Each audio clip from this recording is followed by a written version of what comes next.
Hello, friends, and welcome to episode 12 of Artifact Adventure. Can't believe that I let that guy take the golden staff last time. But it's a new day. Can't dwell on the past. All our guys are level 24, looking pretty sharp. I think this is a good time, level 24, to give this challenge another shot. You might remember that here was a previous captain of the guard who broke his leg, I think it was, when he was fighting the Swamp King. And he wants to test you to see if you're strong enough to take on the Swamp King.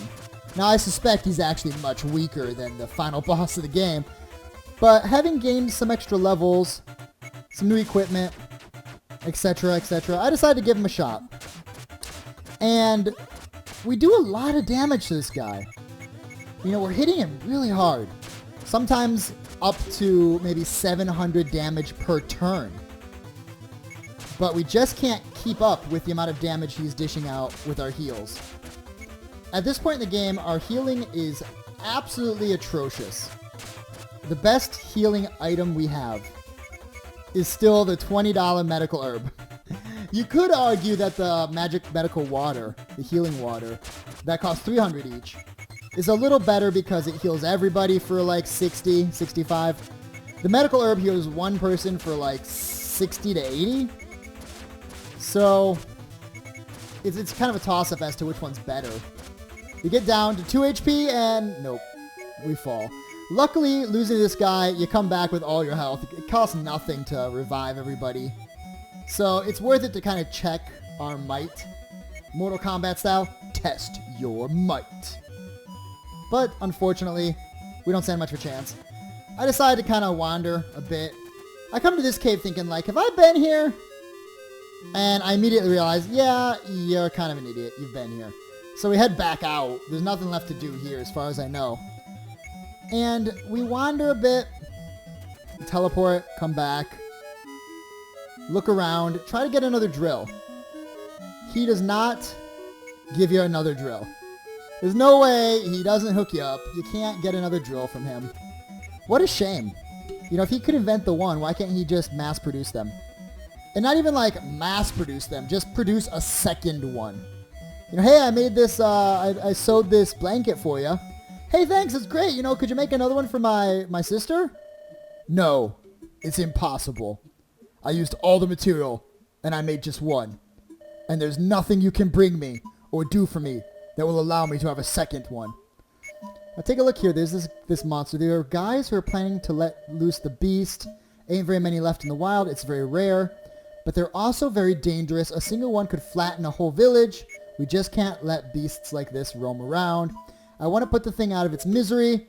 I can't with those idiots trying to free it. I need your help. Listen, I know you're busy, but if you have a chance, head to the forest beyond the southern desert. Sure. Poison berries grow in that forest. Grab me one. Poison extracted from the berry is the only thing that can put down the beast. Oh yeah, don't touch the berries with your bare hands. Not like I've done that before. Have some gauntlets. You put on the gauntlets. They protect you. So now we know what to do with that poison tree. We get the elixir of guile. We can't talk to that guy in the corner. You actually can't. You can't get around the trees. So it's impossible to talk to him. You're just supposed to know he's there. Watching you. Judging you. Making decisions about your character. So I come back at night, and he's gone. Everybody still says the same thing. Basically, this beast is caught. How they caught this beast that can destroy entire villages, I don't know. They never really addressed that. But now we have a direction. We have a purpose or a goal, if you will. We have another village here. And look at who it is. Look at who it is. You might not recognize him. He's in the house with the woman. Don't worry, we'll talk to him soon, but I decided to explore everything first, as is tradition. Pay money. Revive fallen. No. 320. Update the old journal. Steal his elixir before we talk to him, of course. Thank you. Thanks to you, we can be together. Also, I'm pregnant. We're going to be a family. I can start our new lives together. Thank you so much. Here, take this with you. Power wrist obtained. Da-da-da-dun. 12,000 experience. Now we can start our new lives together, all thanks to you, buddy. He was the guy in the jail cell with the kidnappers. I think. I'm like 99% sure that's this guy. So we got the gauntlets and the power wrists, both accessories. I feel bad for people that spent all their money buying accessories for 3,000 to 5,000 gold a piece from the guy in Fortress. Because now you have so many accessories, like everybody gets one. It's way too many. If you had bought an extra 5 or extra 4 accessories, you'd be like overflowing. Basically in this game, your bags are always overflowing. But take a look at this. Down here we've got Iluta obtained. It's I speed it up, of course, but I slow it down for the chest. It is a maze. A puzzle maze. You touch the pots, they teleport you around. And then the pots that you touch disappear, so they open up new paths. It's kind of interesting. It's a unique puzzle that basically you can brute force, because I'm an idiot. I got no idea what I'm doing. So I just like, oh, look, let's get there. And then, you know, do all you can to get to that chest. Magic elixir obtained. Kinda, not very important. But, you know, it's still good to get it. Extra 5 MP. It adds up. It adds up. So we got the map piece. We can teleport here as we please. We now know this is Iluta. And that guy said he was going to meet us in Iluta to give us our reward after he escaped. So he's escaped. He's here. He's living with his girlfriend / wife. Knocked her up, as the colloquial saying goes. And they're gonna have a family. So congratulations to those guys. Happy ending for them. Still really, really, really upset about the issue with the mother whose baby was stolen at birth. Anyway, we check out the shop. Lots of items if you use consumable weapons like a rifle, which I can't use. I didn't pick that character as a starting class. Or a bow and arrow, which I don't use because I think that at least it seems to be a much more expensive weapon choice. And the only person who can use it is our healer, who can also use pretty strong normal weapons. So don't use the bow and arrow. Maybe on a second playthrough it might be worth checking out. Anyway, before we go down to that forest, we come here and there's a crab. The Hari and Kara crabs have been at war over territory a long time. I decided to leave this pointless battle. Other crabs are pretty dumb. I don't think they're capable of understanding. So we can actually talk to the crabs because we picked up the Crab 101 book much, or like 2 or 3 episodes ago from a crazy vendor on the left side of the mountain. We're on the right side of the mountain. And sure enough, I decided to explore this cave. We're on our way to the forest. But you know, you see a cave, you go in a cave. As you stare at the waving claws for the Haria! Good for them. So here's one of the crabs, the Hari crabs. I don't know if these are based on real crabs, if there's like 2 different crab types they fight or whatever. But all these guys say is they're just basically, they're war soldiers. They don't fight you. Get the Whispering Sword. The Whispering Sword. It can silence the enemies. I could give it to this guy, +2 attack, but -30 defense. I decided to hold on to the parrying dagger for the time being. And I kept these crab fights in because this is crab area. I kind of felt like it, you know, made sense to not get rid of the crab battles. One of the things you want to take note of is in this game you can attack the weak point, and doing so will cause massive damage. It happens from time to time. Your characters just do it automatically. It'll come up as a critical hit, but basically that is you attacking the crab's weak point, and therefore, massive damage. Good to know. We got 2 crabs, so there's double the weak points. But unfortunately we miss, and so there is no massive damage. But the crabs aren't too difficult. We've got here a teleporter, which lets you know it's probably a boss fight. You're probably at the end of the dungeon. What's a human doing in a place like this? You're not planning to take our meat, are you? Now, something I kind of brushed over because it happened in town was one of the townspeople gave you a quest to come and get both crabbed meat. Doing so fulfills his quest. So you are here to get his meat, You could always say no, but I told the chef in town that I would get the crab meat for him for his new recipe. So that's, you know, that's why we're here. The crab does a lot of damage to you and poisons you, but you might remember, poison's not too bad. But lots of damage. Luckily for us, he doesn't seem to have a ton of HP. And you might notice there we did attack his weak point for massive damage. And the damage was massive. Lots of money from him. We get his meat. The chest is locked. Now, I'm not sure if you tell him no, if he moves out of the way and gives you the treasure, or if you tell him no, maybe he gives you a mission to go and kill the other crabs. And in doing so, you get his treasure. I don't know. His treasure is a mystery to me. At this point, I'm not sure. I switched my characters up here to revive my fallen party member. $1,000 later. Very expensive revival. We bring in the meat. He gives us 10K and tells us that he has another reward if we bring him the other crab's meat too. So, of course, I'm thinking, like, we could go back to that cave. But there's one thing I love about these open-ended games, and that's the multitasking of the quests. So at this point, we've cleared half of the crab cave. We have the quest to get the poison berry for the beast. I end up going left here. And here's the shack where we got the crab book. Is my book helping you out? It's helping me murder all the crab people, bro. So it's a big help. Appreciate it a ton. End up heading down south here to the forest. You might remember we've already been here, I believe, once before. Pretty sure we've been here before. So we go straight for the tree. Kind of straight for... Let's be honest, my memory isn't that good. We kind of go straight for the tree. I make a couple of wrong turns, but we get there pretty quick.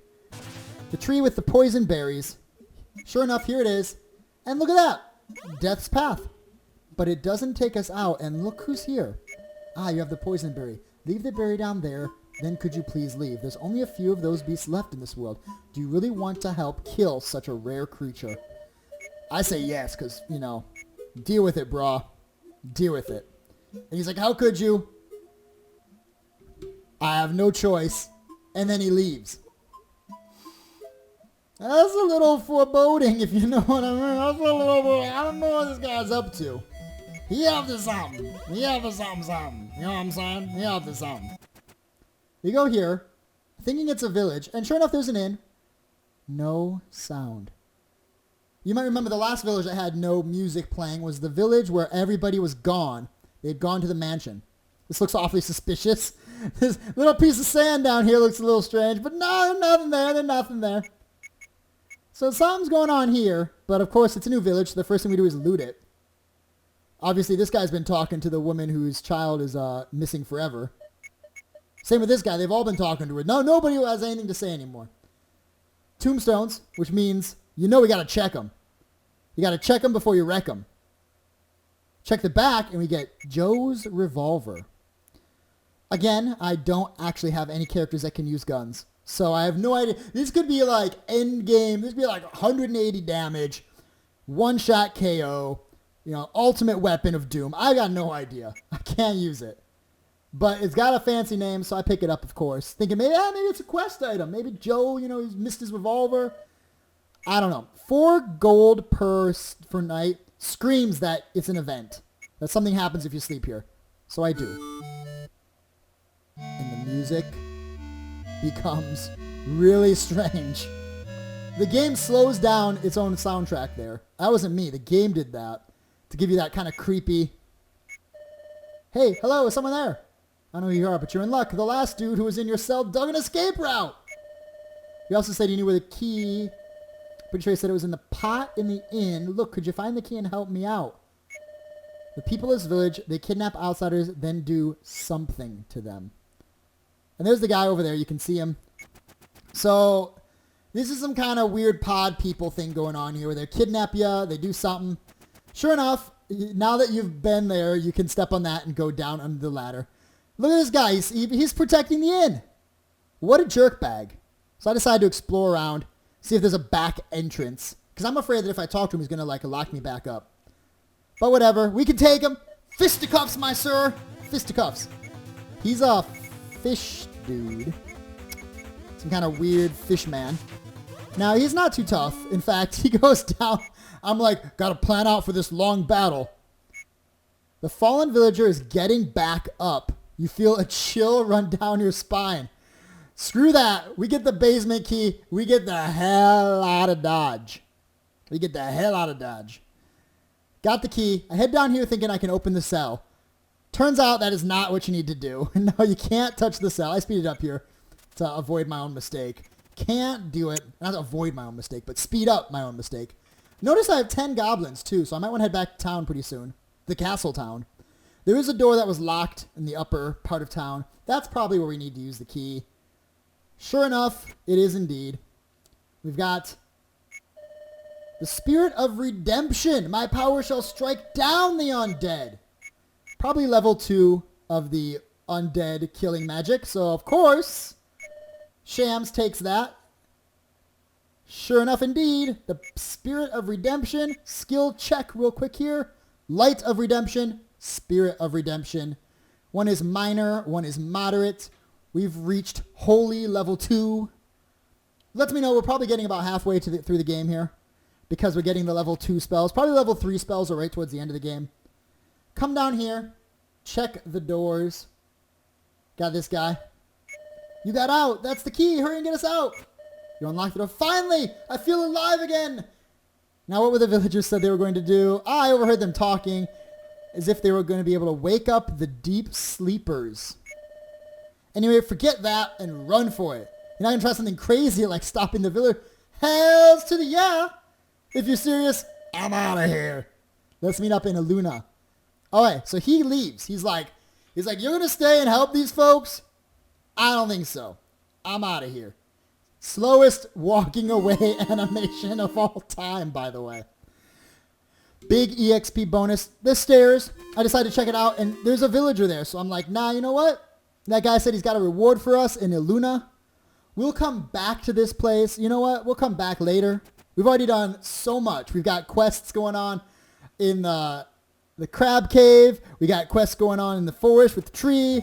We got a quest going on here. There's a lot to do. Oh, there's a lot going on. So we head back to this village. I guess you made it back. You made it back safe too. I never should have gone to that town, no matter how good the fishing is. Yeah, you mentioned something about a reward. Thanks for your help. This is for you. 10,000 gold. We're up to 92k. Remember, at 150, you got to go back and check out what's going down with the merry-go-round. No, it's not. Something different. What's going on all the way back in the kidnapper's hideout. So head back into the castle town here. Drop some stuff off in storage, including Joe's revolver and the whispering sword. Get rid of them both. Don't I? No, I keep Joe's revolver. My bad. Because it might be a quest item. I'll probably end up depositing it after I finish the fishing quest area. We head over here to the Jar Goblin land. Give him the goblins. And we got a choice to make here. Do we want the soldier's clothes or the robe of barbarians? I think my soldier, my warrior, has got pretty good defense already. So I decide, after looking through this, that probably the barbarian robe will be better. A robe might be good for the shaman, might be good for the hermit. It's a robe indeed. It gives you some pretty good defense and speed. So I end up giving it, of course, to our Healy hermit. Boosting up his defense to the triple digits. He's looking good. If his HP was higher, it'd be better. He's already stronger defensive-wise and attack-wise than our warrior. Only thing he doesn't have going for him is the HP total. So we've done that. We've got 3 quests going on here. We need 45 more goblins to get to that chest. We're never going to be able to get to this other item. So I speed it up as we head out. Let me go ahead and take a moment here because we're getting pretty close to the end. Thank you guys so much for the support you've shown me for the series so far. Appreciate all the comments. Love it. It feels good knowing that there's people interested in this game. Feel free to like this video if it's something you're interested in. Feel free to subscribe for more content like this in the future. Feel free to scroll down, check out a link to the store page, both of Playism and Steam, where you can pick this game up for yourself. And until next time, friends, do me a favor, stay classy. and I'll see you then.